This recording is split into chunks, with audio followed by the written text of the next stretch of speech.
Okay, we are going to start very quickly. I just wanted to thank, of course, the organization team, Persian Wonders, and all people who organized this event. And it has been years I've been working on a Linear Elamite. Just a few words on a personal perspective. I've been working on it since 2006. And now I can say that it has been deciphered. I'm very proud of that. I'm going to show you the main result. The big monograph is going to be published next year. And so I'm because that's the first time I'm doing that publicly. And so I'm very proud to do it in front of you, of course, in Cambridge. Cameron, you played a very important role, and also there is also Mr. John Curtis, and you were very fundamental in making the connection between me and the Mabubian family. So thanks a lot. So, we are going to talk, of course, about Iran. You know where it is. The Iranian history, we can consider it as organized in two big urbanization cycles. The first one starting in the 10th, 9th millennium BC and ending in the 2nd millennium BC. That's the first urbanization cycle on the Iranian plateau. And the second one starting in this dark millennium, the 2nd millennium BC, where the Iranian-speaking people are supposed to arrive, your ancestors are supposed to arrive on the Iranian plateau. And in this, in the first cycle, in the first urbanization cycle, this is here, the apex or the climax of this first urbanization cycle is the 3rd millennium BC. Here, and we are going to talk mainly about this millennium, which for us archaeologists is like a golden age because it's the time of the first cities, first writing systems, art, and first states, and trade with long-distance trade. Well, this is a slide which I show usually in Giro, so it's not the point here. Usually, the Iranian history, we know more about the Achaemenid period, of course, but it's quite recent. It's just the 6th, 5th, and 4th century BC. Of course, Mr. Curtis, for him, it's a very important period, but here we are going to talk about more ancient stuff, a map of Iran at that time, Persepolis, a very important low relief, bas-relief in the Tehran Museum. And they were using at that time in Iran cuneiform writing system. Of course, another important period is the Sassanid one at the end of antiquity and beginning of Middle Age for us in Europe. Here is the map of the Persian Empire at that time, Sassanid Empire. Very famous, well known for very specific urbanization. This is Firuzabad in southern Fars. And very nice, wonderful relief in Archaeological at the time of Shapur I, Shapur the Great. And they were using at that time an Aramaic-derived alphabet to record the Persian language, Middle Persian language.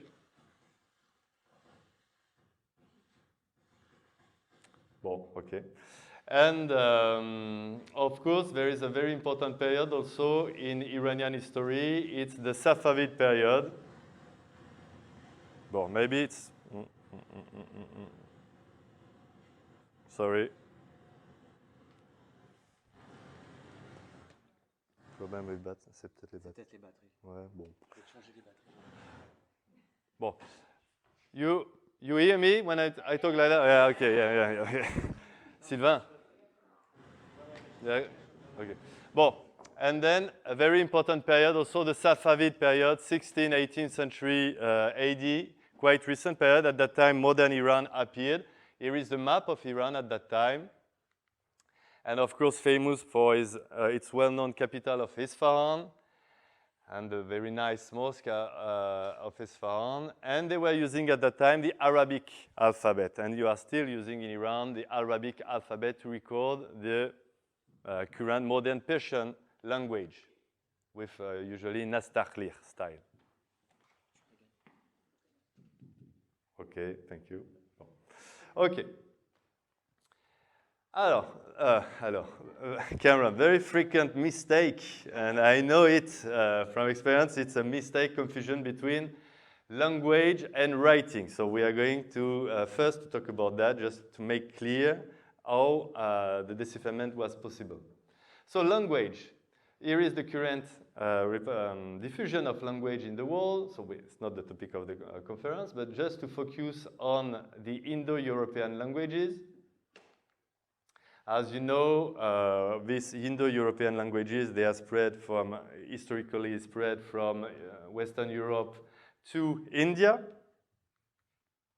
Well, this is not just to say that, okay, Persian language is, of course, an Indo-European language, as English, which is a Germanic one, and which is, of course, an Indo-European one. So, well,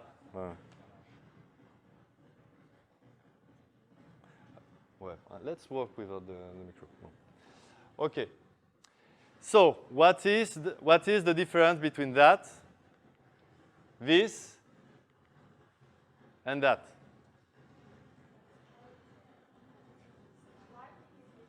Writing is different. Amir, اینو میتونی خاموش کنی؟ ببخش. So the writing are different, but here is written the same thing. Hi, how are you? Hi, how are you? So here, it's written with 3 different writing systems. It's written the same linguistic information in English,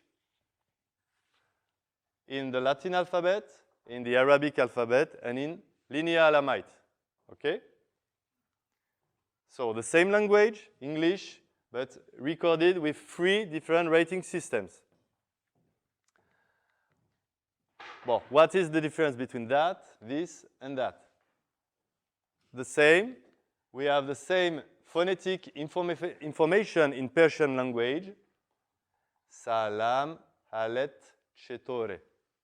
Hi, how are you, in Persian, but recorded in Linear Elamite, Arabic alphabet, and Latin alphabet. So same linguistic, same language, but different writing systems. And it's also the Finglish phenomenon, you know, recording Persian language both with the Arabic alphabet or the Latin one. But we have also this, where we have the same writing system, Latin alphabet, recording different languages. English, French, and Persian. So just this for you to clearly separate languages from writing systems. These are not the same thing, and I know that usually people are making some confusion about that.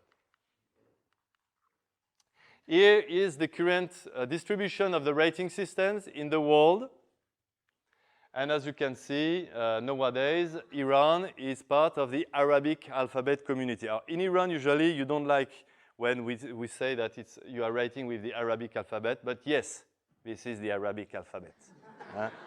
And not the Persian one, slightly modified Arabic alphabet. Okay. So let's talk about the ancient Near East, which is a very important area for world history. And I just want to tell you why. And all of this, because it's the cradle of writing system.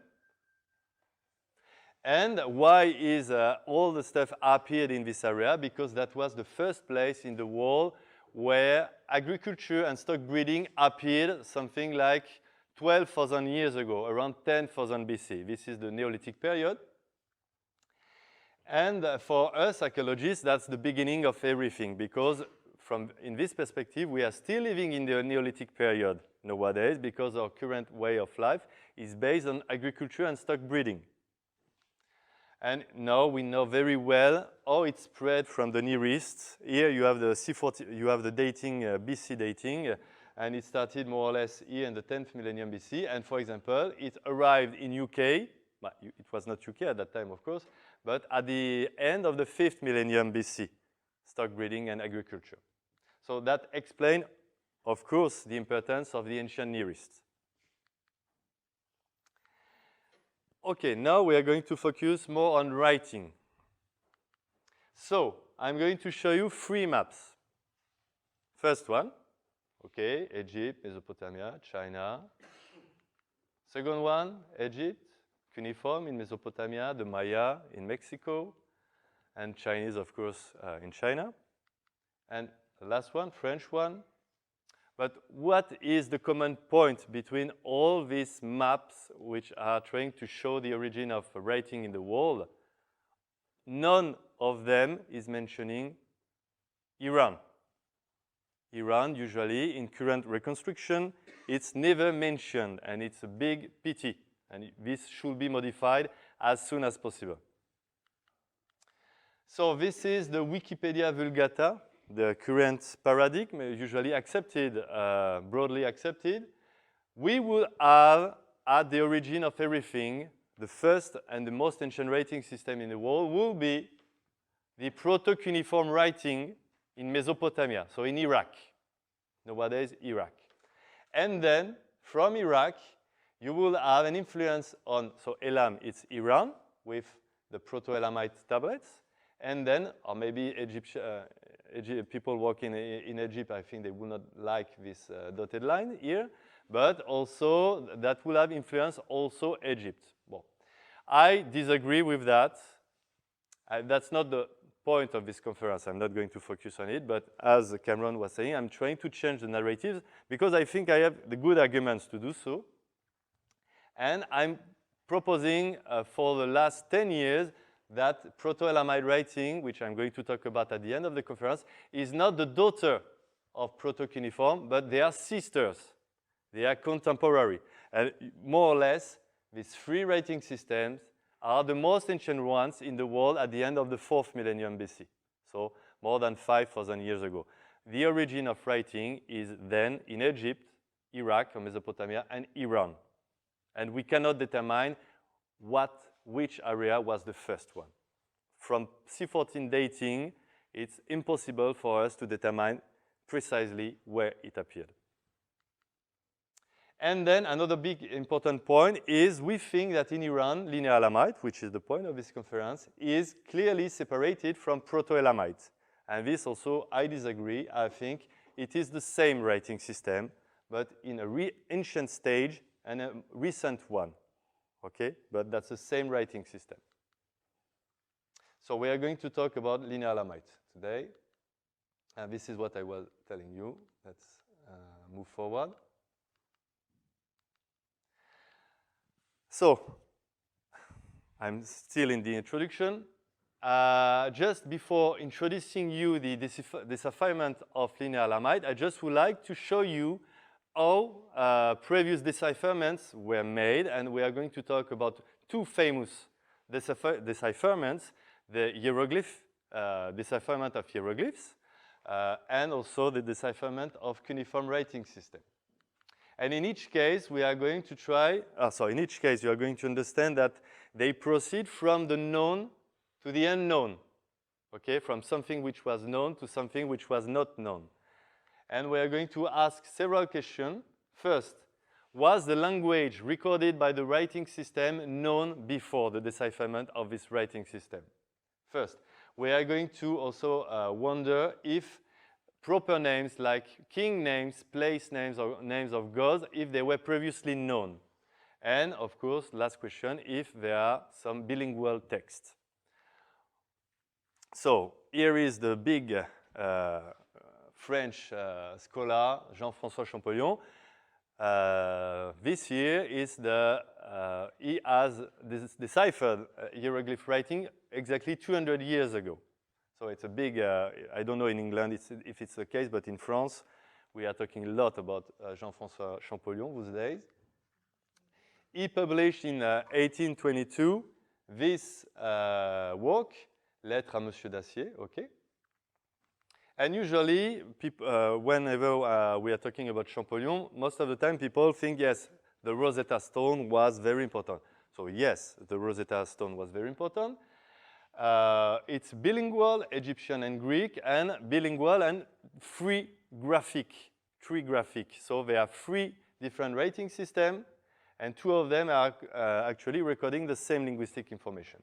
But what was the most important point in the decipherment of Jean-François Champollion?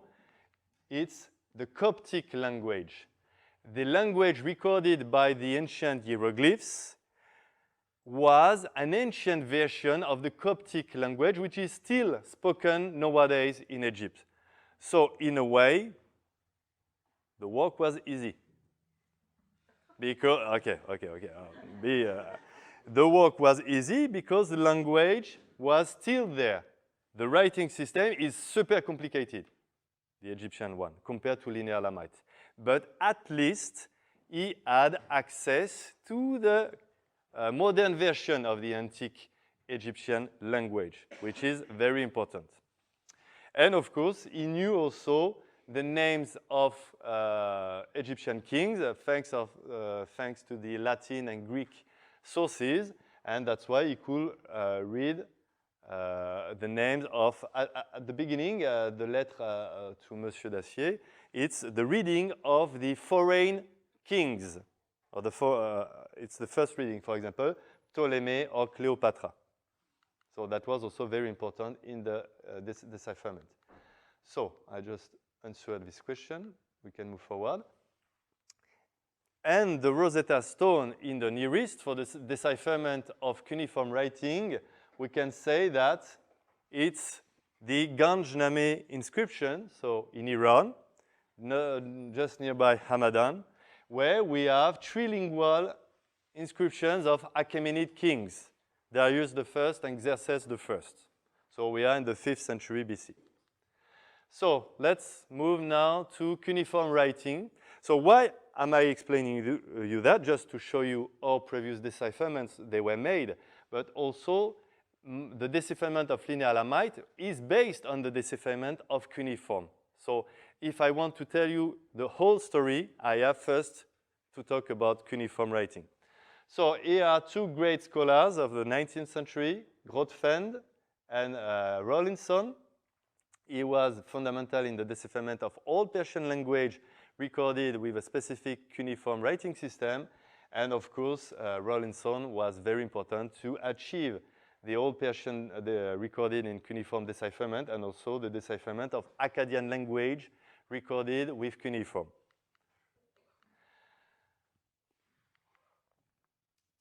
So, Grotefend, based on the work of people like Anquetil du Perron or also Sylvestre de Sacy, he had a previous understanding of the royal Sassanid inscriptions. And he knew, based on the work of Sylvestre de Sacy, who deciphered the Aramic writing recorded the inscription of the Sassanid kings, he knew that very frequently the title used by Persian kings is Great King, King of Kings. Okay, and he was looking for this kind of information in the cuneiform text of the Achaemenid kings. He was looking for the word king and the title King of Kings, and actually he found them. And here you have recorded in the cuneiform specific writing system developed for Old Persian language, king, king of king. Actually, here you have Shayathiyanam, which means kings of kings. It's Shahin Shah nowadays. And he knew that the beginning of the name of Xerxes in Old Persian was very probably similar to the beginning of the word king. And that's how he could find the name, of course, king, but also the name of Xerxes, recorded with all cuneiform, with the cuneiform writing recording the Old Persian language. So Grotefend was able to decipher in the beginning of the 19th century, more or less something like 1/3, 1/2 of the cuneiform signs used to record the Old Persian language.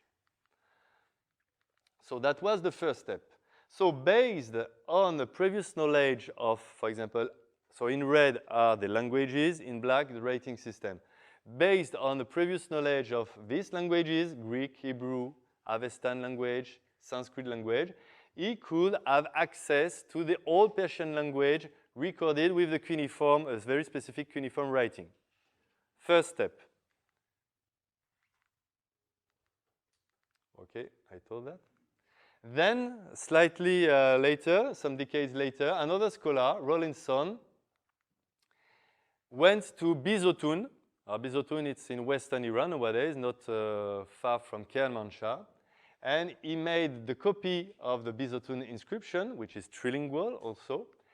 And based on his work, he was able to complete the decipherment of the old Persian language recorded with cuneiform writing, but also he could start and almost achieve the complete decipherment of one of the other languages recorded in the Bizotun inscription, the Akkadian language.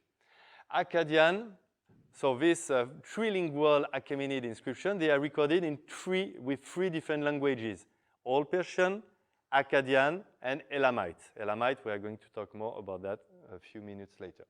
And as Akkadian is a Semitic language, very, very, very close by, for example, languages like Arabic or Hebrew, that was really the key which opened all the cuneiform world because that it's very well understood, the Akkadian language.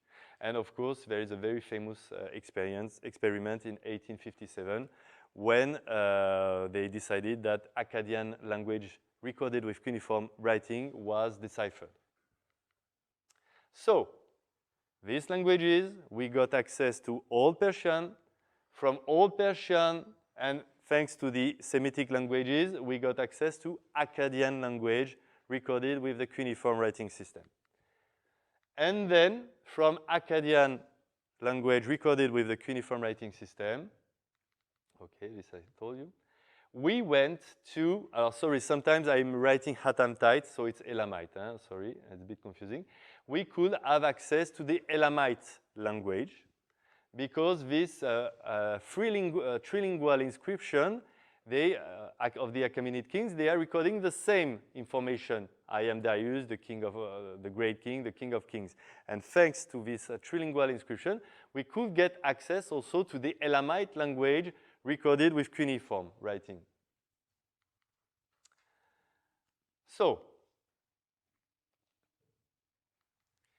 but Elamite language is a really tricky language because compared to Akkadian and Old Persian, Akkadian is a Semitic language. I told you we can make a lot of, for example, the Arabic word for gate is bab.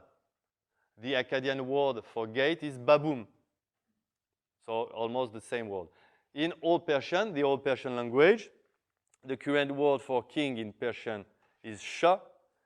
The Old Persian word is shayathia. So almost the same word. Okay, but Elamite is an isolate language, like Sumerian, like Basque language. So we cannot make any comparison like that in order to understand this language. So we have to rely on these trilingual Achaemenid inscriptions. So here is one of the most ancient Elamite inscription recorded.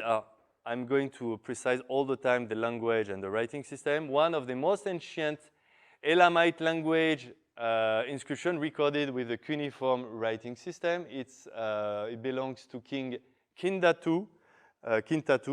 We are at more or less around 2000 BC. Here is the text, so I'm not going to read it, but we can read it more or less. It's about god Napiresha, so recorded with the cuneiform writing. Concerning Elamite language, we have two very important tools in German, which makes stuff a bit complicated. Well, the first one is a corpus of royal inscriptions. This one, published in 1965. The very important, another one which is very important, is a dictionary of Elamite language, published in 1987 by Walter Inz and Heidemarie Koch, which is very important also in the process of the decipherment of Linear Elamite writing. Well, here is the end of the introduction. And now we can proceed. And we are going to talk more. Or sometimes I'm calling, this is the current name, Linear Elamite, but I would like to propose new terminology, and I'm calling it late Proto-Iranian writing system, but well, don't pay attention to that. So there are three steps in the decipherment.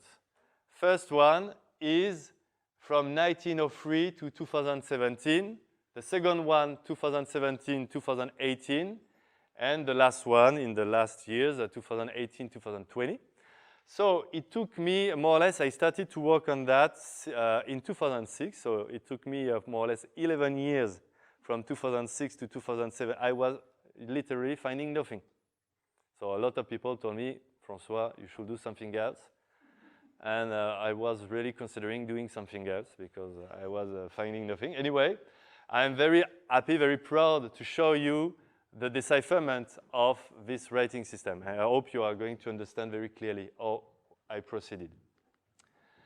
So, we are in the 3rd millennium BC in the Middle East, Near East.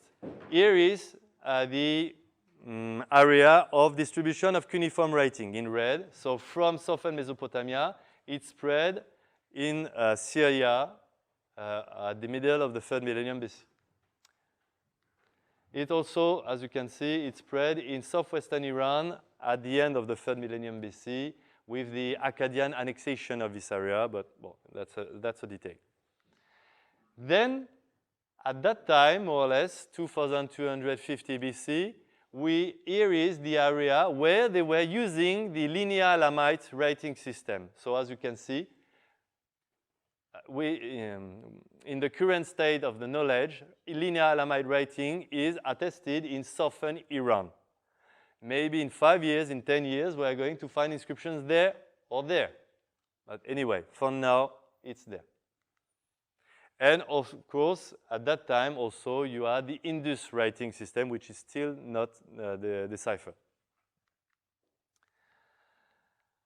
With the Linear Elamite writing inscription, they were found in Susa, in Shahdad, Jirof or Konar Sandal, in Marv-Dasht. So Marv-Dasht is Persepolis, more or less. And they were found also a very important collection from Camp Firuz area, the collection of the Mabubian family, which was fundamental in the decipherment of Linear Elamite writing. Pay attention, we just have 43 inscriptions in Linear Elamite. It's very, compared to the thousands of inscriptions known in cuneiform or hieroglyphs, it's true, I acknowledge, it's not a lot. I hope we are going to find more. So this is how it looks like, stone monuments from Susa, now in the Louvre Museum. Also clay inscriptions. We have, of course, silver, metallic vessel, silver artifact with this Linear Elamite inscription. And also we have a small stone seal, very probably coming from the Persian Gulf. So what did we know before?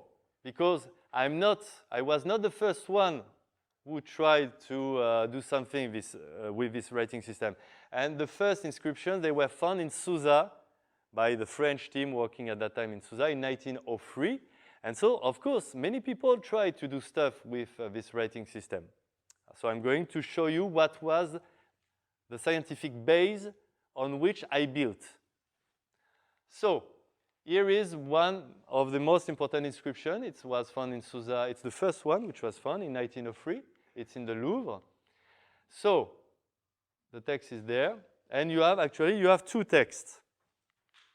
One of them, it's written in cuneiform writing, so we know it. And it's recorded an Akkadian language inscription.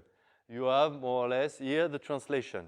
And pay attention, it's for the god in Sushinak, and it's made by somebody. His name is, we were thinking his name was Puzur in Sushinak, but not, I can tell you, his name is not Puzur in Sushinak, it's Puzur Sushinak. So it's very small difference. And it was said that he was the son of Simpichruk. So here are proper names in Sushinak, Puzur Sushinak, and Simpichruk. Okay?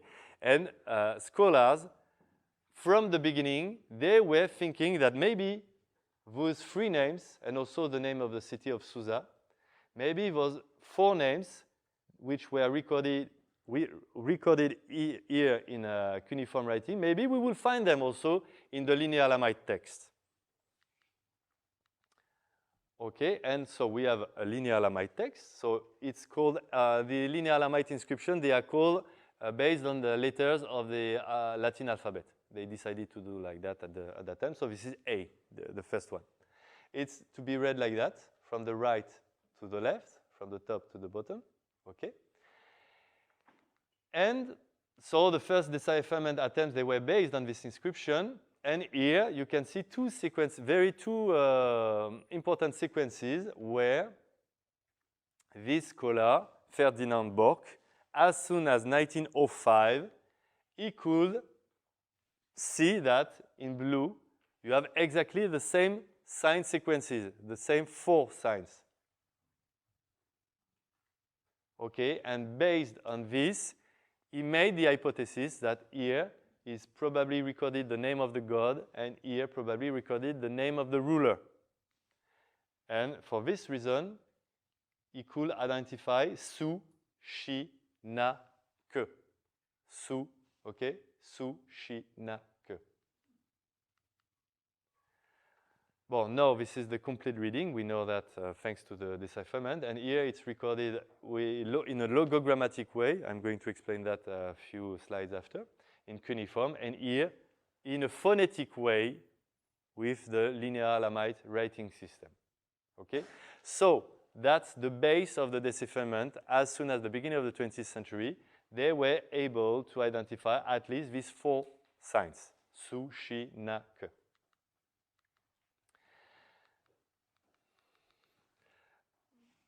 Based on the work of the first German scholars, Walter Hinz proposed this sign list in the 1969.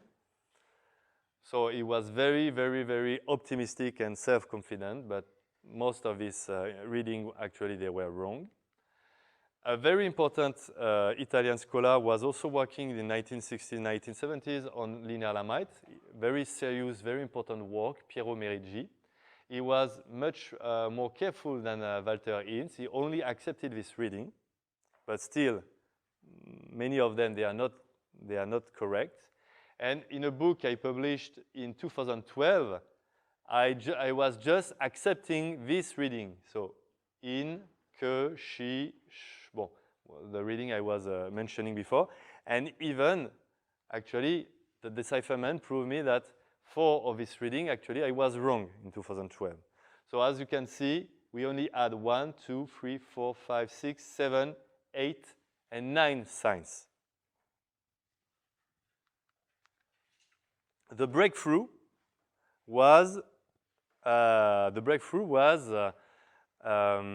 first of all, I got access to a new collection. I'm going to refer to that in 2015, and it helped me a lot in the work of decipherment. So, Ushang Mabubian published in 2004 vessels from his collection in this book. Thanks to John Curtis, thanks to the Mabubian family, I got access to these silver vessels in 2015. If I had access to these silver vessels in 2009, the decipherment would have been made in 2011. But as I just got access to this silver, sorry, it's not, I'm not criticizing it, but if I had quicker access, that would have been, okay. Anyway, I got access to this silver vessel only in 2015, and the decipherment was starting in 2017. So here are some pictures of the Mabubian collection.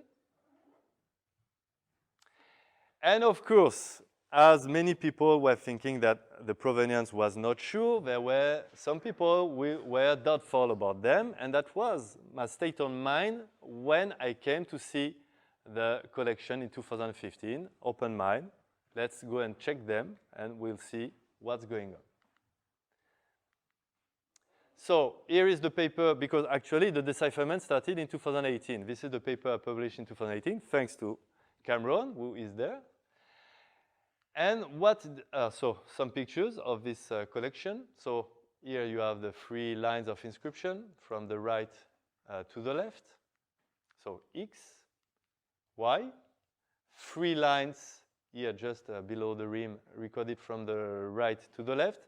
And the 4th line is just beside the knee of the ruler here, but it's recorded from the left to the right, this one. His name is Itatu. Itatu the First. It's written there.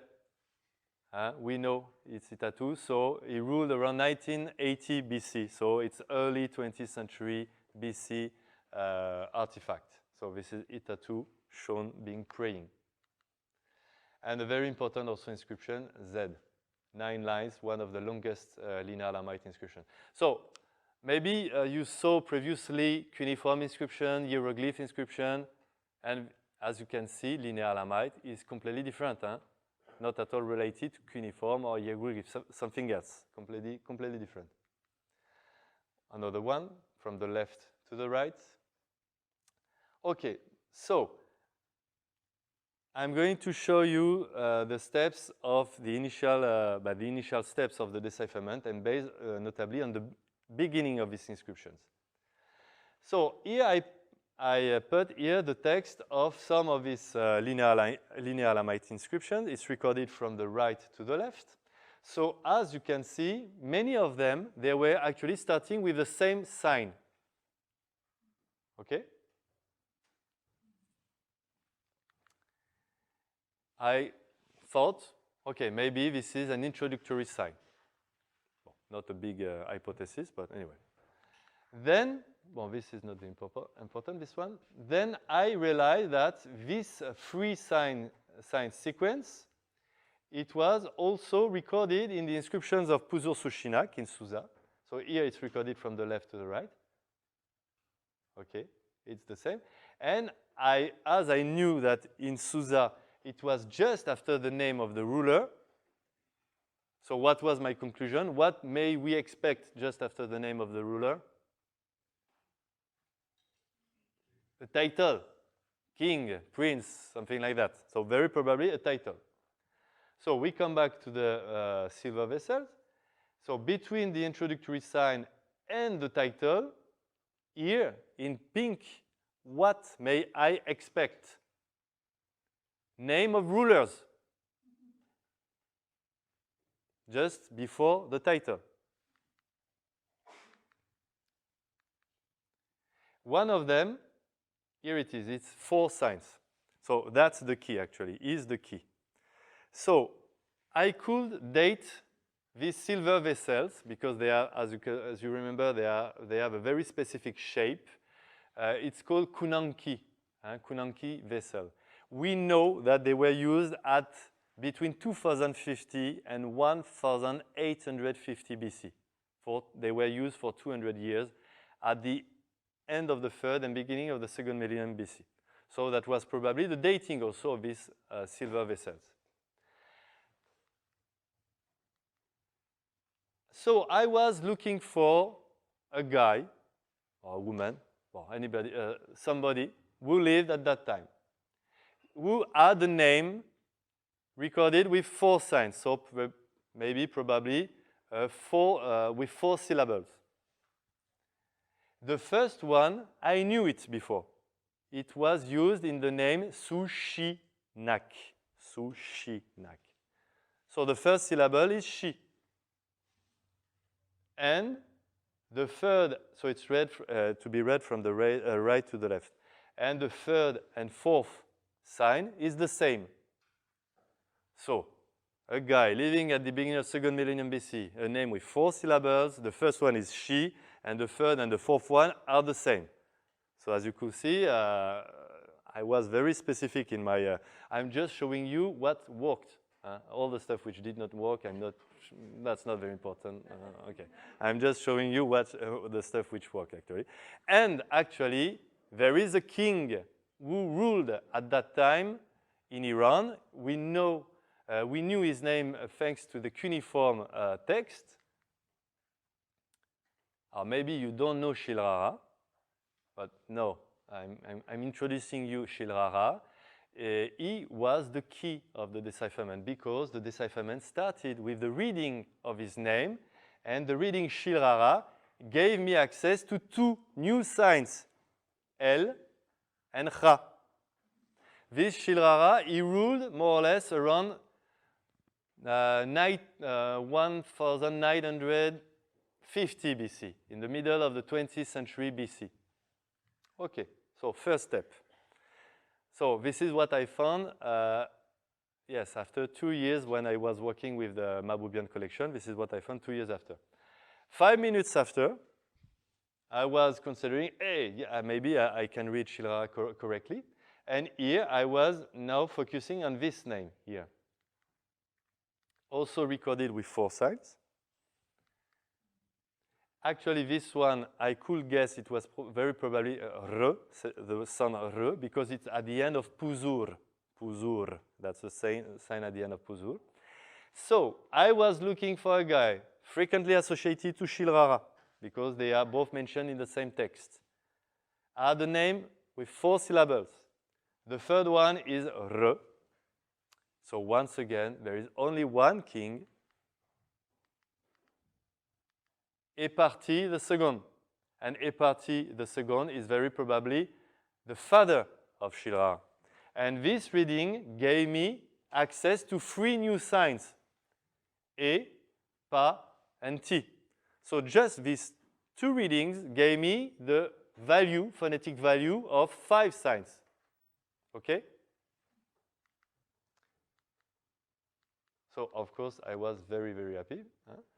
And the last reading I published in 2018 in the Iran paper.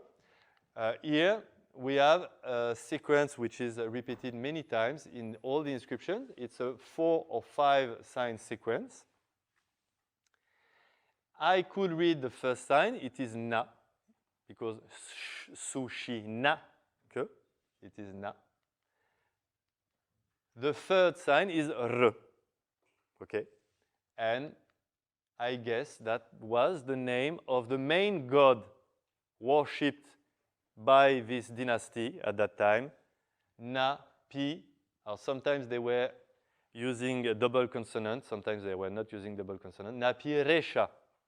So that gave me the value Pi, Re, and Sha. So 3 other signs.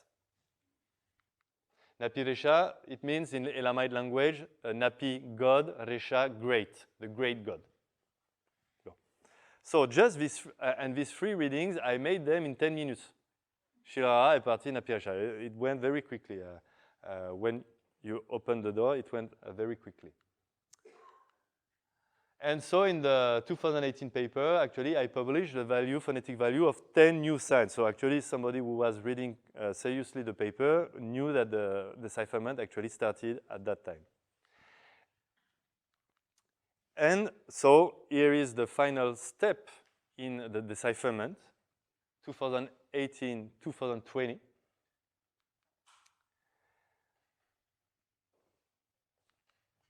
So the decipherment of the Elamite language recorded with the, sorry, I told you I'm Proto-Iranian writing, this is a Linear Elamite writing, was based on the knowledge of the Elamite language, which was based on the cuneiform writing. So I processed from the known to the unknown.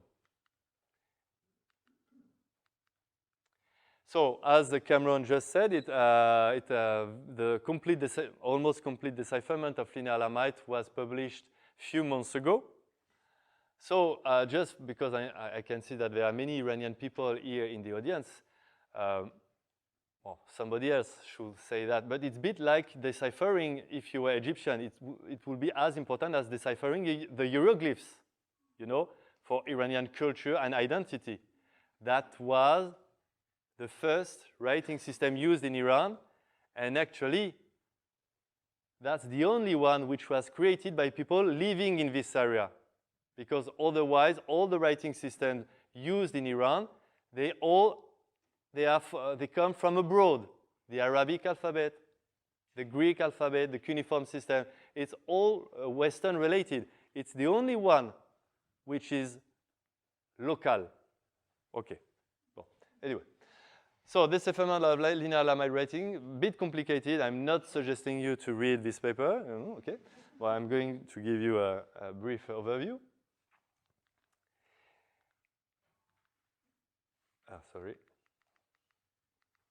So, here, as you can see, I wrote this paper with 4 other scholars. Cambyse Tabibzadeh, so I want to introduce you, my colleagues. Cambyse Tabibzadeh, Mathieu Chiavran, Gian Pietro Bazzello, and Gianni Marchesi. So, the key. Here you have two inscriptions. One of them is in cuneiform writing, the other one is obviously in Linear Elamite writing system. This, the key was inscription of the Simashkan kings and Sukalma kings, recorded with in the same language, the Elamite language, but with two different writing systems, cuneiform and Linear Elamite. It's Finglish situation, okay? Finglish situation. So we are not in the case of bilingual text. We just have one language. We are in the case of, we are in a digraphic or biscriptural situation. Okay? Same or similar text with the same linguistic information, but recorded with two different writing systems. So from the known to the unknown. And I think here you are going to understand completely the decipherment. It comes from this vessel. You have the reading, cuneiform reading. It's in cuneiform. You have the reading. It's an Elamite prayer, in Elamite language, prayer recorded at the time of the king Sewe Pala Rurpak. He ruled in the 18th century BC, at the time of Hammurabi of Babylon. So from the known to the unknown.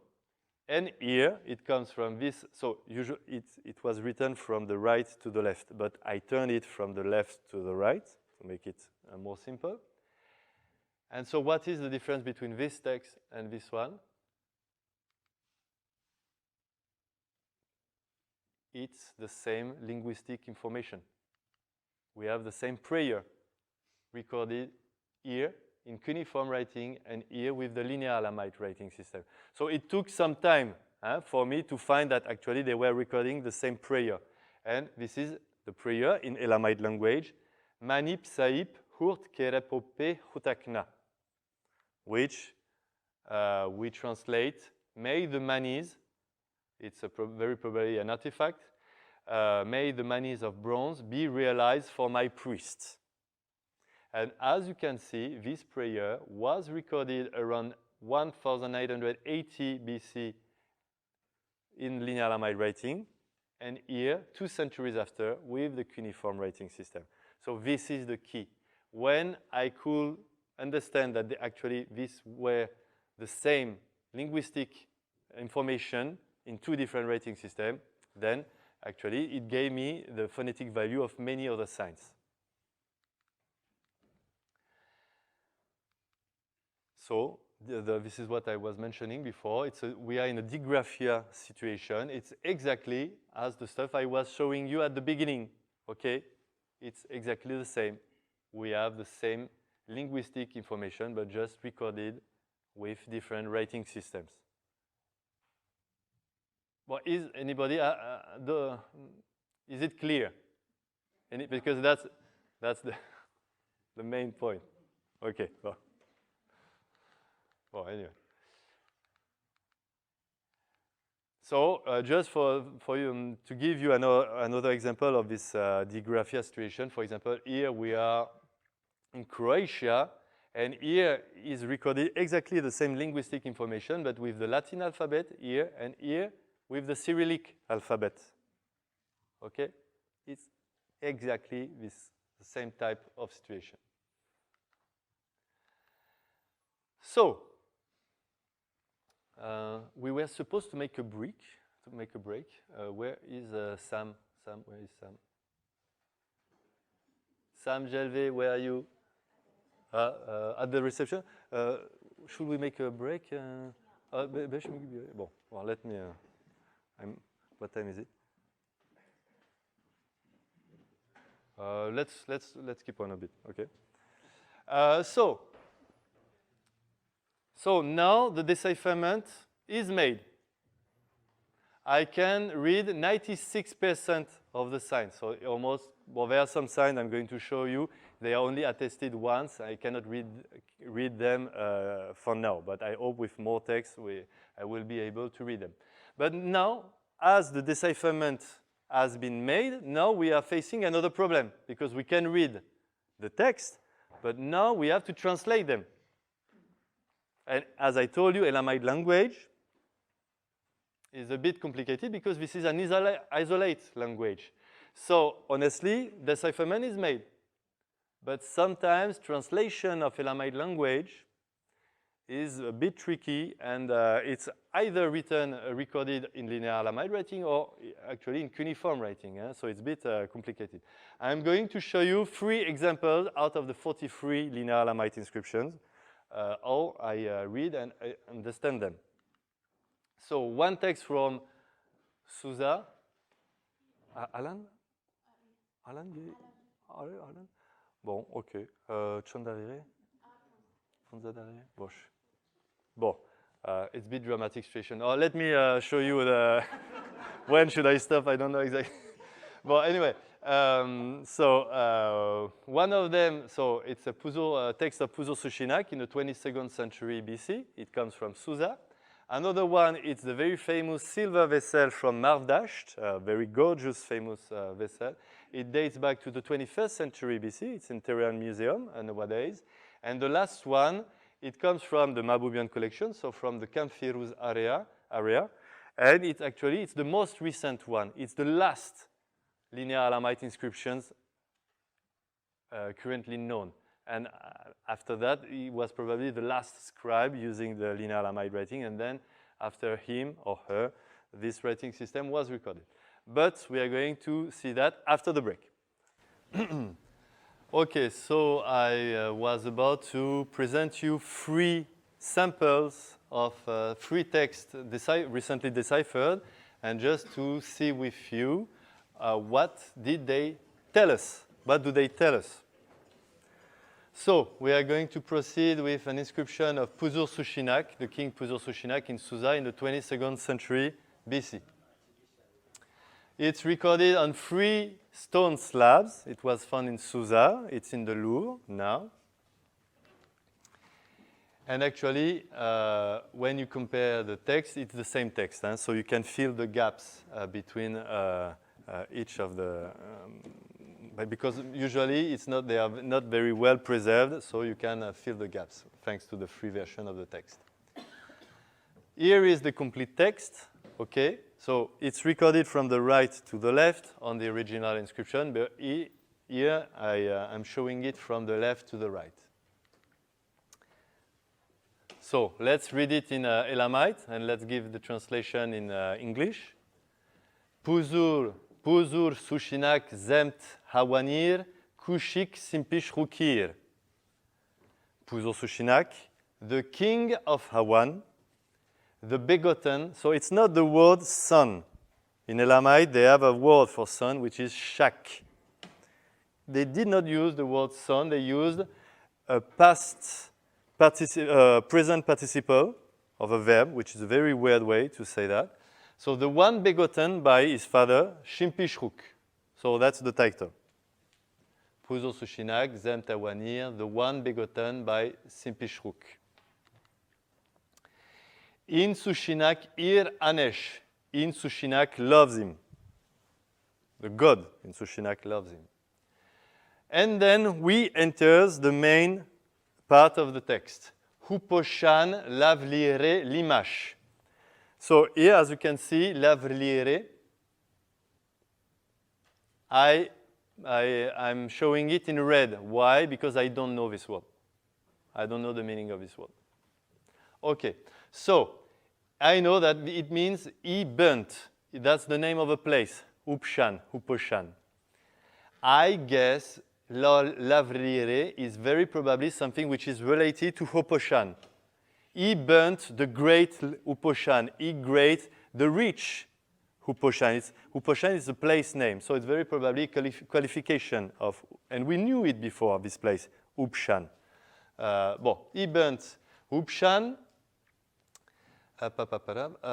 He burnt, he enslaved under him and presented to him. So we are not sure about this verb too. Very probably the god in Sushinak said that I burned the city for you, I enslaved it, and I gave it to you. End of the sentence, and the inscription ends with a curse formula. And it starts here. And here, as you can see, I'm not sure about the signs because they are not very well preserved. I have some hesitation between two signs. This one, I cannot read it yet because that's the only place where this sign is attested, actually. And here, so I'm not as sure as for the section before. Whoever rebels, akara petinra. It's written there, akara petinra. Whoever rebels, we have the verb here. Even the verb, I'm not sure because either you don't have these two dots and you just have the cross inside and it's signed ha, or you have nothing inside but the two dots here and it's signed hu. And it changed the verb because if it's hatakna, it means to be destroyed. And if it is hutakne, it is to be realized. So here the sign is not super well preserved and I'm not sure about the translation. But anyway, as you can see, we have a quite good understanding. The name of the king, his title, and filiation. The main part of the inscription, I destroyed Upshan.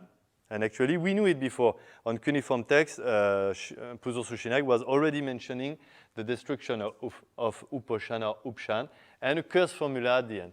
Classic royal Near Eastern inscription. Nothing weird. Okay, let's move forward. The very famous Marv-Dasht vessel was found in the 1960s, though not so far from Persepolis. It is, what a pity, it is the only Linear Elamite inscription currently held in Iran. Because otherwise, most of them are either in Paris or in London. But anyway, so very probably 21st century BC, at least the inscription. So this story is a bit complicated. The vessel was very probably made in Central Asia. Then it came in Iran, in Fars, so southwestern Iran. It received this inscription. So I think I can date this inscription. Why? Because some of the signs are similar to the inscription of Pusur-Sushinak in the 22nd century, but some of the signs are showing the same variant than the text we will have in the 20th century BC. So I can read, but also I can date based on the variation in the signs used. So very probably written in the 21st century BC. Here is the text, so it's recorded from the right to the left, but here, once again, from the left to the right. So let's read it. It's cool to read something which was not read for the last 4,000 years. And I'm not going to say in French we say être prêt je suis prêt à me faire couper la main. I'm not ready to have my hand cut about the exact pronunciation of this text, but as I was telling you, now the Elamite language is documented through cuneiform writing and through Linear Elamite writing. So our knowledge about this language and about the phonology of this language really increased. But anyway, Zana Marab-Shayir, Shuarashu, Laniyina, Oshare. Zana Marab-Shayir, Shuarashu, Laniyina, Ushare. End of the first sentence. Siyan Ishmanirina, so as you can see, it's in red, so I don't know the meaning of this word. Humshat Kere Nu Tenna Tia. So, translation. Very probably the lady of Marab-Shai. Marab-Shai is it's not very probably, it's a place name. I think, Cameron, that's very probably the real name of Marashi. Very probably, Marab-Shai. For the lady, the lady of Marab-Shai, her name, Shuarasu. Laniyina, it means silver in Elamite. A silver, between parentheses, vessel. And this is the verb, I, share, made. I ordered, I made. And it's a verb which is only used for metallic artifacts. So I made something in metal. End of the first sentence. Actually, very interesting because that's the most gorgeous inscription. The signs are so, when you just take a look at them, it's amazing the quality of the inscription. And there are two sentences. So the first one is ending with I made, I ordered. And there are something like 44 signs. The first sentence is 22 signs long, and the second one is also 22 signs long. So the scribe, before writing this inscription, he thought a lot about it before writing it. Next sentence. Sian is the word temple in Elamite. So in the temple, then we have Ishmanirina. I don't know. It's not in the dictionary. Very probably a qualification of Sian. So name of a place, adjective, I don't know. In the temple, Ishmanirina, okay. For you, probably, Humshat. We don't know him or her. Kere, benevolently, out of devotion. So please pay attention to this notion of kere, very important. I'm going to talk about more in the next slide. Out of devotion, nu, it's you, for you. Benevolently, I deposited, I gave. So first sentence, I made. Second sentence, I gave.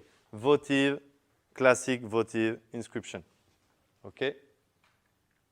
So as you can see, I can read all the signs, and the meaning, translation, is more or less quite sure.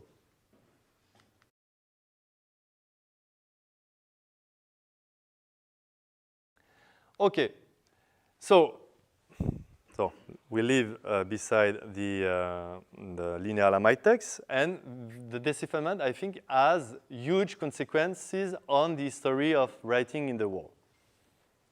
Just huge consequences on the history of the world, and it's going to change the way we were considering the evolution of writing system according to a progressive phonetization. Well,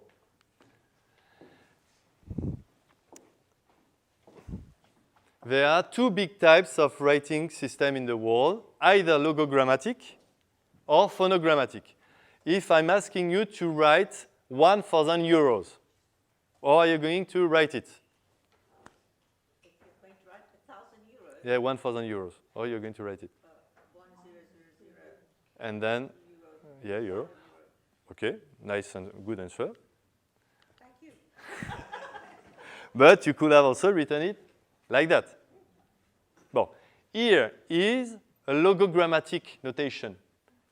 You are recording the ID of 1,000 euros because here you are recording the sound of the words in English language, 1,000 euros. But this, you could read it in French, 1000 euros, or in Persian, 1000 euro. So you are not recording the sound, you are recording the ID. Okay? So this is a logogrammatic, or before we were saying ideogrammatic, but now we say logogrammatic. This is a logogrammatic notation, and this is a phonetic one. So as this was said, you know everything about the different writing systems in the world, either logogrammatic or phonetic, and usually it's neither either phonetic or logogrammatic, it's a mixed. For example, currently, when we are using the Latin alphabet, we are using phonetic notation. But whenever we are using the Arabic numbers, we are turning back to a logogrammatic notation. So we are using a mixed writing system, actually. Here is the place where the most ancient writing systems in the world appear. Of course, hieroglyphs in Egypt, cuneiform in Mesopotamia, Linear Elamite in southern Iran, and the Indus writing system in India. So we are in the 3rd millennium BC. Let's not talk about the Indus writing system because it's not deciphered yet. So, okay, exit. If we focus on how hieroglyphs and cuneiform worked, they are mixed. It means that they are both phonetic and logogrammatic. So,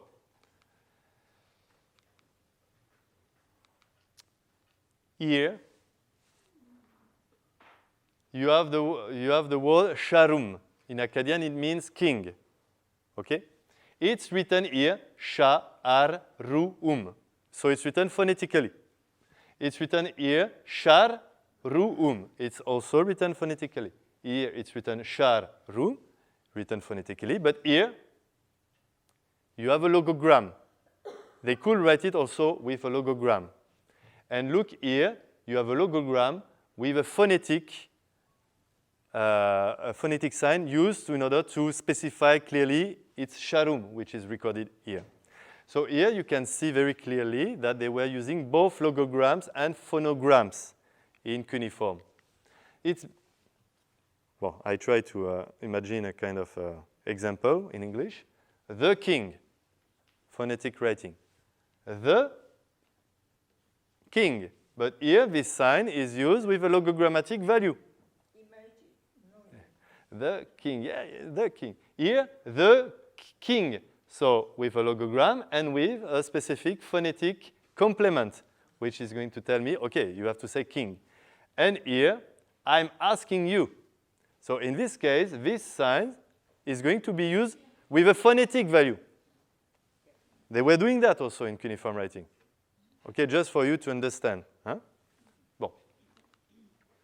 Okay, let's switch to hieroglyphic writing. They were using logograms, signs that represent a complete an object. They were using phonograms, and they were using also classifiers or determinative, but this is not the point of this discussion. Well, I'm not going to talk too much about that, but just also hieroglyphs are also working the same way as cuneiform, both logogrammatic and phonetic notations. And okay, let's say a few words about the Maya writing system used in Mexico. So it's also a mixed writing system. So you have more or less something like 800 signs, and some 150 they are used as phonograms, but most of them they are used as logograms actually. And for example, the word for jaguar, ba'alam, you can record it just with a logogram. You can record it with a logogram, but with a phonetic complement, ma, ba'alam ma. It's going to tell you, be careful, the end of the word is ma. But also you could write it phonetically, ba, la, ma. Okay?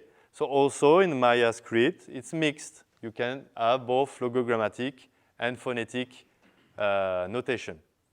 Is it clear? Yeah? Bon, let's go forward.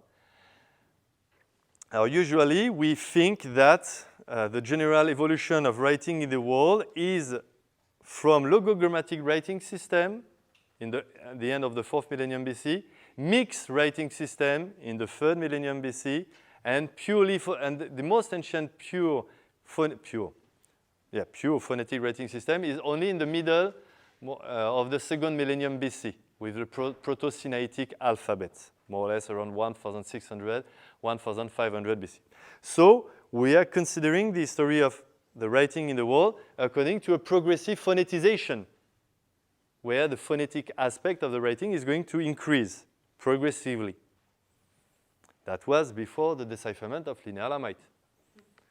Because here, if you remember well, it is pure phonetic notation as soon as the end of the 3rd millennium BC. So all this progressive phoneticization theory does not work because in Iran, as soon as 2300, 2200 BC, they were using a pure phonetic writing system. And this breaks completely the theory of the progressive phoneticization of writing system in the world.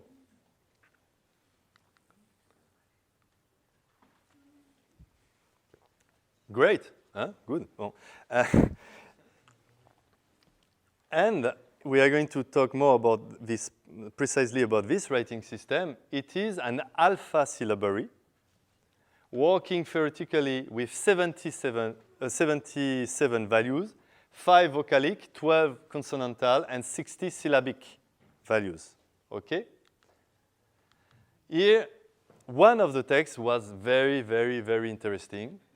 But before it was not very interesting because it was just a fragmented clay artifact and nobody paid attention. But look at it. One face, you have these signs. On the other, you have these signs. And actually, here, it's not a text. It is an exercise. On one side, the scribe or the student writes E, U, O-A-I. It means nothing in Elamite. It means nothing. It's not a word. It means nothing. On the other side, he wrote P, P, Pu, Po, Pa, Pi. M, Me, Mu, Mo, Mami. So it's not a word. Huh? It's an exercise where he was used to, I don't know, to remember, to record these signs. And here you have a small part of the phonetic grid. They were considering their writing system according to a grid with vocalic signs, consonantal signs, and the crossing of this, you will get syllabic signs. Okay? And here is the complete, more or less complete, because there are still some signs which I did not find yet, but more or less. You have, so the theoretical regularized phonemic grid for the 72 deciphered signs, which corresponded to 67 values. So, linear Elamite writing functioned as a system according to 5 vocalic phonemes, A, E, I, O, U. 12 consonantal ones, H, K, L, M, N, okay? And 5 vowels, 12 consonants, so 60 syllabic values, ha, he, ho, hu, ka, ke, ki, ko, ku, okay?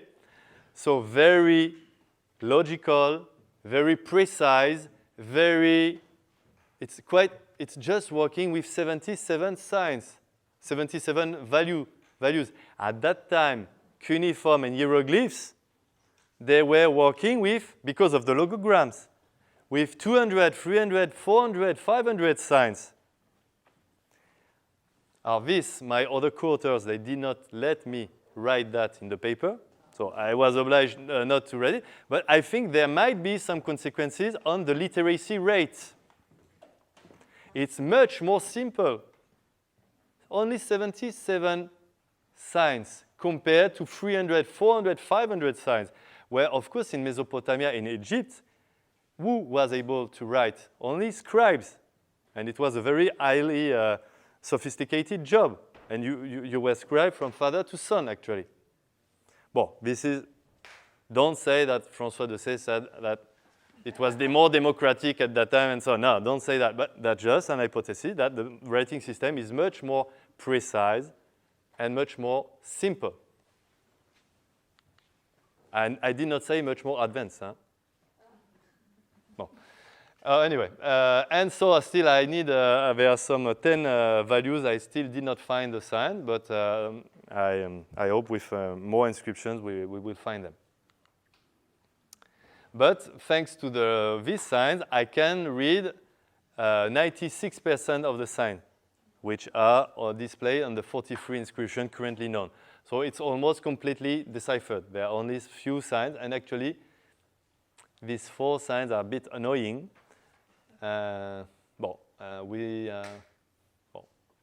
still cannot read them, but I guess they very probably correspond to one of his 10 phonemic values, which I still did not find the sign corresponding to these values. So maybe I would say that maybe this sign corresponds to one of his 10 phonemic values. So we are on a good track.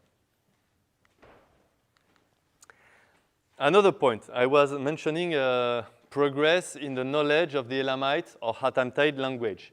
So this is the word king or lord I was talking about before. And before we knew it based on the cuneiform inscription, and it was recorded either temti, te-imti, or simti, or sheimti. Well, first of all, we did not understand why sometimes they were recording te, si, or she. Why there were these differences. But then we saw that in linear Elamite writing, it is recorded zemt. Z-m-t. Zemt, or very probably the pronunciation was tzemt, zemt, or themt. Well, more or less, zemt. So why zemt in linear Elamite, and why temti in cuneiform? First of all, there is no sign z in the cuneiform writing used in Iran at that time. So the scribes, whenever they wanted to record the sound Z, and they did not have a sign Z, they were obliged to use the closest sign at their disposal, T, She, or Si. This explains this stuff, TMT. Second point, there is no consonantal sign in cuneiform. They are either the phonetic sign, they are either vocalic or syllabic. So how do you want to write nt at the end of the word? You are obliged to use syllabic sign, but where the vocalic value is not going to be pronounced. That's why they were obliged to write TMT, but actually to record zemt. So before, we were thinking that the word for king in Elamite was TMT, and now, based on the Linear Elamite decipherment, we think that zemt is very probably much closer to the actual pronunciation 4,000 years ago. And we got aware about that the cuneiform writing is a bit working like a distorting prism. Huh? This is the language, but in cuneiform, it's a defective writing system. And we were thinking that the word was TMT, but actually, based on Linear Elamite, we can correct the cuneiform reading and come back to the actual pronunciation of the word. Okay? So we made, I told you, we have still some problems in the translation, but in the phonology, the way it was really pronounced, I think it's a big progress. Oh, no, let's not skip it. Let's keep it. For some of the signs, we can show the evolution in time. For example, this is sign O. This is how it looks like in Proto-Elamite tablets around 3000 BC, and how it looks like in the most recent text. You can see that more or less it's the same sign. Here it's how it was written in Western Iran, and here how it was written in Eastern Iran. So it's very interesting to see that this graphic variant, they only appeared in Western Iran, okay? But in Eastern Iran, they were still using the same sign as the beginning. Well, maybe these are details, but just for fun, I'm showing you that. The sign K, this is how it looked like in the Proto-Elamite tablets. And here you can see the evolution of the sign in Western Iran and in Eastern Iran, okay? Well, I don't want to bother you too much about that.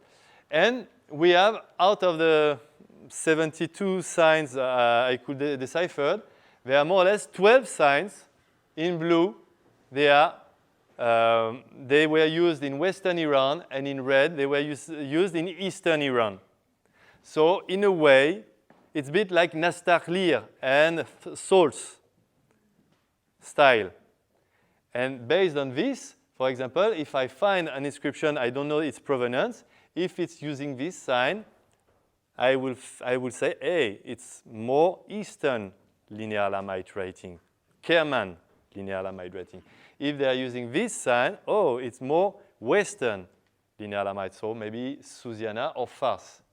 For example, this comes from a private collection. We don't know where it comes from. But based on the graphic variants, I think it smells like Eastern Iran. It smells like Kerman province. Okay? Bon. And because of that, I think that some of these Linear Elamite inscriptions, actually, they are from Kerman.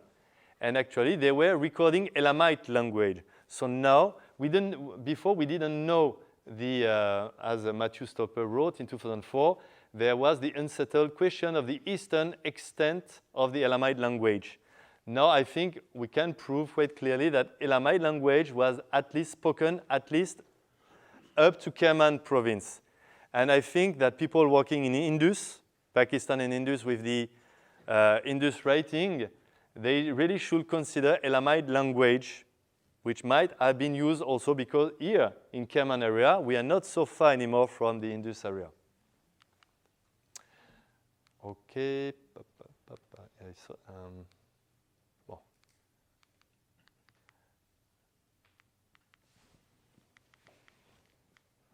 Well, this, I said it before. Let's move forward. It's almost the end, huh? Keep... So here I just wanted to show you all the diversity of writing system in Iran because it's amazing. Yeah? For example, people in UK or in France, we only use the two writing systems, Greek alphabet or Latin alphabet. But in Iran, they use Proto-Elamite, Linear Elamite, Cuneiform, Aramaic alphabet, Greek alphabet, Arabic alphabet, Avestic alphabet, Arabic alphabet, and Latin alphabet. So amazing the diversity of writing system used in Iran for the last 5,000 years. Well, anyway. So I want to skip this part and to move forward.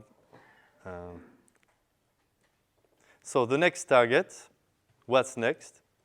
So the next target, so I'm moving out the topic of the decipherment of Linear Elamite, and I just would like to mention my current work actually, and it deals more with Proto-Elamite writing, or what I call early Proto-Iranian writing. So this is why I'm calling them like that. Proto-Elamite will be early Proto-Iranian writing system between 3300 and 3000 BC. Then there will be a middle phase between 3000 and 2300 BC where we don't have many information. And then you have the recent phase, 2300, 1900 BC with the Linear Elamite writing or the recent Proto-Iranian writing system. But here I think that as the recent Proto-Iranian writing version had been deciphered, I think that maybe we can use this established knowledge in order to go back to the Proto-Elamite tablets, okay? I'm just showing you some preliminary results from the known. So now this part is known to the unknown. And this is what Cameron was mentioning at the beginning of the presentation. So as you can see, I really think that these are the signs, all they look like in Proto-Elamite. And this is all Proto-Elamite tablets. And this is all they look like in Linear Elamite. Honestly, I'm saying that because some people say that these writing systems are not related. When you look at the shape of the sign, honestly, it really looks like the same. Okay. And I think here we have the same, actually it's a bit like in Mesopotamia where we can follow the evolution, the graphic evolution of the sign, for example, between 3000 BC and 2000 BC and later on. And actually, I really think that in Iran, they were much more conservative actually from a graphic point of view because between this sign and this sign, there are something like 1,000 years, and it almost did not change, did not evolve. So actually, I think that they were much more conservative in Iran than in Mesopotamia, considering the aspect of the sign. So we are around 3,500 BC. This is the area where they were using the numeral tablets. So we are just before the invention of writing in the wall. And then around 3,300 BC, more or less, in southern Mesopotamia, in Iran, but also in Egypt, writing appeared. In Mesopotamia with the Proto-Cuneiform tablets, in Iran with the Proto-Elamite tablets. So once again, I told you that I consider that they are sisters. But many people, actually, that's the current trend, consider Proto-Elamite to be the daughter of Proto-Cuneiform, but I think it's not correct. Well, anyway. Some pictures. So most of them, we have something like 1,650 text tablets. So we are talking about tablets now. Most of them, they were found in Susa by French excavation. And so most of them, they are in the Louvre Museum.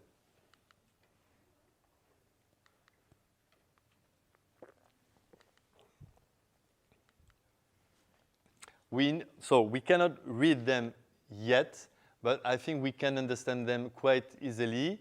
They talk about wheat, barley, donkeys, goats. We have a lot of numerical notation, so these are administrative texts, so these are not royal inscriptions like as I told you before for the Linear Elamite text. we can understand quite clearly the numerical information on them. We can guess the meaning of the objects which are counted on the tablets, but there are some red sections where probably the name of the people involved in the transaction in the administrative work, these names, we cannot read them. Well, let's take an example. So it comes from the Mémoire de la Délégation Perse number 17. It is the 43rd tablet in this book. And actually, I think we have something like 10 sign sequences, very probably recording anthroponyms, names. Here, you have the drawing there. The second one.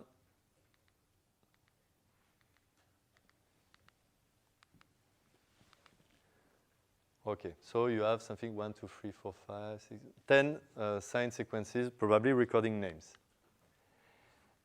And actually, most of these signs, based on the knowledge of Linear Elamite, I can read them. This, in Linear Elamite, it is Su, Sushinak. This is O in Linear Elamite. So as you can see, most of the signs, some of them, I think that very probably they were using something like 250, 300 signs to record the names around 3000 BC. And then in the 3rd millennium BC, they dropped many of them, they sieved them in order to reach a very perfect logical phonetic grid with 77 signs. So that's why I can find some of these Linear Elamite signs, but some of them I cannot read them because they were dropped in the process of simplification and rationalization in the 3rd millennium BC. There is a very interesting phenomenon, for example. This is not published, this is a work in progress. But if you look at this sequence, this sign is Pu, and this sign is U. It's read from the right to the left. Here, A, She, E, A, Ta, A. I have the impression that in many cases, there is a syllabic sign which is going to be, I have the impression that they were recording long vowels, or there is Ashe, Pu, Ata. Ata in Elamite, it means father. And we know that the word Ata is used in Elamite onomastic. We have some people, their name is Ataushu or Ata somebody. So I think there is a very interesting phenomenon of recording long vowel at the end of the names. Okay? And also for each of these 250 signs, I'm doing a graphotactic analysis for each of them. So I'm trying to check in which context it appears, in each time it was used, what was the sign before, what was the sign after. So just to give you an example with this sign. So very frequently it is followed by U. The sign I can read as U.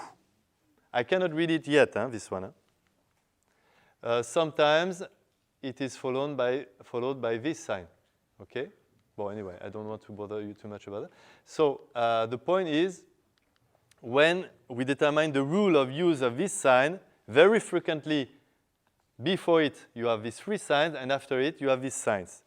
This is La, Palaishan, La. This is U. This is I. Bon. I think this one is not very interesting because it's probably a logogrammatic notation. And actually, this one it smells very good because that could be the notation of a long vowel. And if it's the notation of the long vowel, so that will mean that this sign is a syllabic sign where there is the vocalic value U. Ku, pu, lu, ru, shu, I don't know. Well, maybe, anyway. So I want to finish on this with this slide. So I presented you a whole new history of writing system in Iran. And I would like you to, also the stuff you could made by Persian Wonders, the small booklet, yes, this is summarized in this book. I think that based on the current knowledge, we should consider that in Iran, at the same time that in Mesopotamia, you have a contemporary writing tradition between 3300 BC from Proto-Elamite to 1900 BC. So for 1,400 years, in Iran, they were using a specific writing system. But somebody asked me a question during the break. So it seems that what happened around 1900 BC? Why did they stop to use this writing system? Because actually it was not as successful as cuneiform, because cuneiform was used between 3300 BC and the 1st century AD. And hieroglyphs were used between the late 4th millennium BC and the last inscription were in the 4th or 5th century AD. So it seems that the Iranian writing was dropped much more quickly than the hieroglyphs and cuneiform. I have two hypotheses to answer this question. What happened around 1900 BC? So in southwestern Iran, I think that you have the Mesopotamian influence. The Mesopotamian were very influential. You have the Akkadian annexation. Actually, they brought with them the cuneiform writing system. So how to explain the dismissal of Linear Elamite in southwestern Iran? I think very probably because of the Mesopotamian influence. And they switch from Linear Elamite to cuneiform. And actually, there is a very interesting period between 2000 and 1900 BC where Elamite scribes, they could either decide to use Linear Elamite or cuneiform. And that's this phenomenon which allowed me to decipher Linear Elamite, this digraphic situation. You remember? I showed you that. Well, I think so. Southwestern Iran, Mesopotamian influence. Southeastern Iran, more or less at the same time, happened something very big in all the eastern part of the ancient Near East at that time, in Central Asia, in the Indus Valley, in eastern Iran. That's the end of the, let's say, urban period, urban civilization. And all the cities which were attested at that time, Mohenjo-Daro, Harappa, Gonur, Jirov, Shaddad, more or less, around 1900, 1800 BC, they disappeared. And I think that explains the end of the Indus writing, but also of the eastern variant of the Linear Elamite in southeastern Iran. So I think this is more or less how we could explain why Linear Elamite writing was not as successful as cuneiform or hieroglyph. And I think there is also another reason, because it was more simple. So maybe we could have guessed it could have spread otherwise. But contrary to cuneiform, Linear Elamite is only attested in Iran, and it only attested to record the Elamite language. I think that, in a way, Linear Elamite was victim of its own efficiency. It was so precise to record the Elamite language that they could not use it to record Akkadian, Sumerian, or other languages. And I think that for this reason, it never spread out of the Iranian plateau, and it stayed in Iran. And I think it's one of the weaknesses also of this writing system, too precise and just adapted for Elamite language. Thanks for your attention.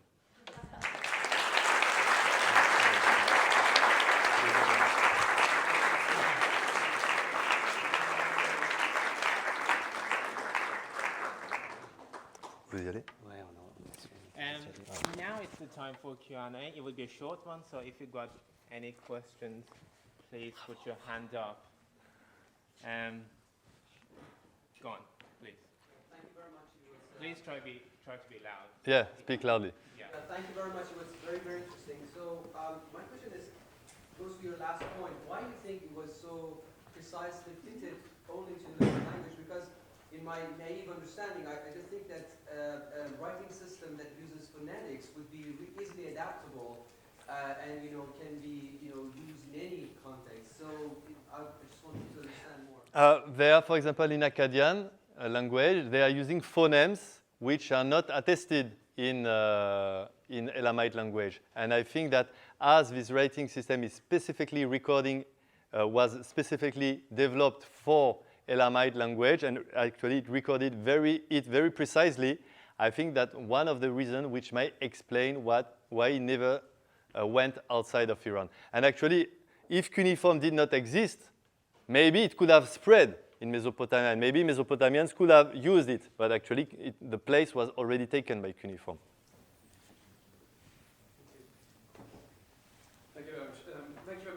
extremely interesting presentation. I have a whole number of questions. I'll be brief. You have my email, if you want. Yes. So my, I think one of the first questions I would, my main question is, if the Elamite writing system is so precise that they have really mapped out their phonology pretty much perfectly, right? So you've got 5 vowels, 12 consonantal phonemes, right? And then, in addition, a combination of both in order to indicate the open syllables, so 12 times 5 is 60. Right? First of all, you may as well wonder why they bothered with the syllabic signs at all, right? Because essentially what we're faced with would not be a very early phonetic writing system, but in fact a very early phonemic writing system. Okay? So which is very interesting. So my question really is how exactly does the writing system work? There were, when you present that little school tablet or whatever it was, on the left you had a sign of the pure consonant or the pure consonant sign. Let's come back to the tablet. Let's come back to, sorry. Yeah, could go back to that slide, great. Wait. Where is it?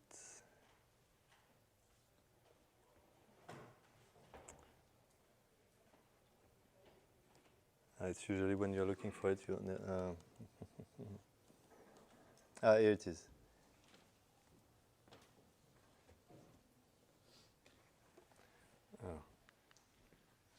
Yeah, that one, yeah. So it's astonishing. On the left-hand side, you've got the pure consonantal signs, right? P, M, etc. P and M, yeah. And then they were? Yes, and then of course you've got the combination of the individual vowels. Right? Yeah. I did notice when you presented the full grid that there was, in the case of the R at least, there was a great similarity between the pure consonantal R and the R. Yeah. Right? Yeah. So. Congratulations. Yeah.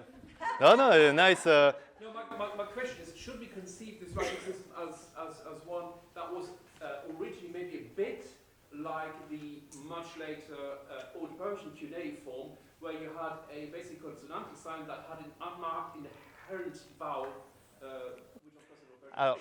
If you look at, would something like that work for Elamite as well? if you look at the phonetic grid, this, what you said, just work with between R and Ri. And also there is a strange similarity between she and she. But otherwise, no. So I would answer no. One very brief, do the morphological rules of Elamite, as far as we understand them, allow us to connect Zenit prosperity with the word for king Zemit? This is what I proposed to my co-authors, to maybe consider that Zemt could be related to Zemi, the blessed one, the one who received the grace. Yeah, that will be just an hypothesis, but why not? Time for one more question, the last one. Yeah. Thank you very Loudly. Yeah, thank you very much for the fantastic presentation. And thank you very much for using Proto-Iranian rather than Persian or those kind of things, because these days there is a tendency to make everything Persian. We are Iranian, we are not Persian, all of us. Some of us, we are Persian. I want to answer I just used the word Iranian for its geographic value. I am not promoting Iranian nationalism. I am just using for the geographic value because it's used in the current surface of the earth, which is called nowadays Iran. Okay. Yeah. And is the Proto-Iranian similar to those words that I see in some articles? They call it Proto-Lore, and it's for the area that Lorish people are living. You are mixing writing and language. Proto-Iranian writing is a writing system. And you are talking about law and you are talking about language. It's about language and ethnicity, that the heritage, many words. If you are talking about any Elamite language influence on the Persian language nowadays, that's your question? No, actually, I want to see to what extent it's completely, or to some extent, is separated from Persian, because I think those things belong. You are talking from which point of view, language or writing system? So you are asking me if Elamite language influenced the Persian language. Or it is a different one? As I told you, Elamite is an isolate language, and Elamite language, the last speakers of Elamite language, they were probably mentioned by Arabic or Persian geographers in around more or less 1000 AD. There are some Arabic travelers or Persian ones. They mentioned the Khuzi. They mentioned the Khuzi people speaking the Khuzi language in southwestern Iran. It's neither Arabic, Persian, Syriac, or Hebrew. It's the language of the evil because it's so complicated, nobody understands it. And we think that these are the last mention of Elamite speakers, so Khuzi. Khuzestan comes from Khuzi. This being said, we have an influence from Old Persian on Elamite language at the Achaemenid period. At that time, Elamite language received a huge influence of Old Persian language because Old Persian was the language of the rulers. But on the contrary, you have almost nothing. Some linguists, they only mention that maybe the word dabir, dibir, it could come from the Elamite word tupi, which means inscription, which actually comes from Akkadian, tupum inscription. Except this, there is no influence at all from Elamite to the Persian language. So I'm from some part of Iran that we still speak Lorish, and it has been mentioned in some articles that it's highly influenced by Khuzi language. But we don't know Khuzi language. We are not sure if Khuzi was Elamite, but if it is Elamite, honestly, whenever you are reading some proper and serious work about any relation between Elamite and any other languages, there are some people who try to relate it to Dravidian languages in India. We are not sure. There are new theories relating to Caucasian languages. We are not sure. Well, the main point is we are not sure. We don't know. And based on the current knowledge, this is an isolate. By the way, 5 words in your words I could understand because it was very similar with my mother tongue that we use. Yeah, but once again, that's not, I know Zana. Usually whenever I'm talking about Zana for Iranian, I'm saying that it means lady, and Iranians, they are all falling on me. But Zan, it means woman. Yes, but that's not enough. And in a way, all the languages, they are related. All the languages are related. To which extent? To which extent? Yeah. And the last question, do you believe, I understand that you said something about Giro civilization. Is that Hatantai civilization? Alors, Atamti, I don't know the extent of this concept, but I think Jirov was more in Marabshai. Well, thank you. Yeah.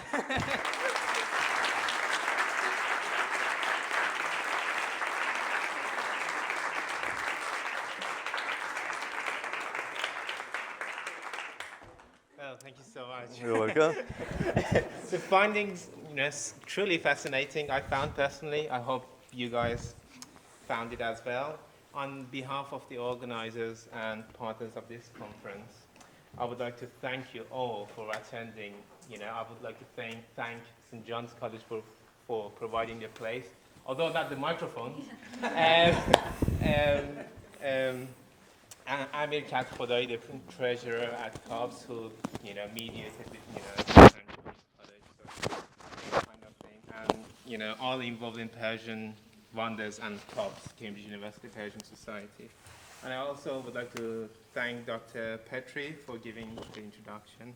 So would you join me once more in showing our appreciation for Dr. François? Very nice.